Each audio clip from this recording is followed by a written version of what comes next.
ఏంటి రెంటింట్లో ఉన్న వాళ్ళకి పాత సాక్స్‌తో యూజ్ అయ్యే ఒక ఐడియానా చాలా బాగా రీయూజ్ అవుతుందండి. ముఖ్యంగా ఫస్ట్ ఫ్లోర్ గాని, సెకండ్ ఫ్లోర్‌లో ఉన్న వాళ్ళకైతే చాలా బాగా యూజ్ అవుతుందనమాట. ఈ చిన్న పిల్లల సాక్స్‌తో తప్పకుండా ట్రై చేయండి.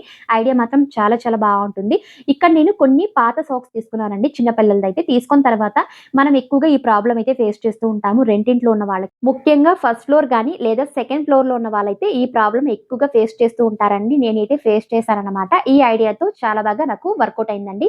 మన ఇంట్లో ఎక్కువగా ఇలాంటి చైర్స్ ఉన్నప్పుడు చిన్న పిల్లలైతే ఈ విధంగా అటు ఇటు ఈ విధంగా మూవ్ చేస్తూ ఉంటారు. కింద ఉన్న వాళ్ళకైతే చాలా డిస్టర్బెన్స్‌గా ఉంటుంది. ఒక్కొక్కసారి కంప్లెయింట్స్ కూడా వస్తుంది. ఇలా చైర్స్ అనేవి మూవ్ చేసేటప్పుడు సౌండ్స్ కానీ, టైల్స్ కానీ డ్యామేజ్ కాకుండా ఈ విధంగా మనం ఆర్గనైజ్ చేసుకున్నట్లయితే అస్సలైతే మనకు సౌండ్స్ రాదండి. అండ్ డ్యామేజ్ కూడా అవ్వదన్నమాట. ఇలా చిన్న పిల్లల సాక్స్ కొన్ని తీసుకున్నానండి. ఇలా 4 సైడ్స్‌లో నేను సాక్స్ అయితే ఈ విధంగా టై చేసుకుంటున్నాను. చూడండి ఇలా జస్ట్ ఇలా లోపలికైతే వేసుకోవాలి ఎక్స్‌ట్రా క్లాత్ ఉన్నదాన్ని. అంతే అండి. చాలా సింపుల్‌గా ఈ విధంగా మనం ఆర్గనైజ్ చేసుకోవచ్చండి. అస్సలైతే సౌండ్ అయితే రాదు. కింద ఉన్న వాళ్ళకైతే డిస్టర్బెన్స్‌గా ఉండదండి. మరియు టైల్స్ కూడా డ్యామేజ్ అవ్వదండి. ఇలాంటి ప్రాబ్లమ్స్ మీరు కూడా ఫేస్ చేసినట్లయితే కామెంట్ చేసేయండి. మరిన్ని ఇలాంటి వీడియోస్ కోసం ప్లీజ్ ఛానెల్‌ని like and subscribe and share చేసేయండి.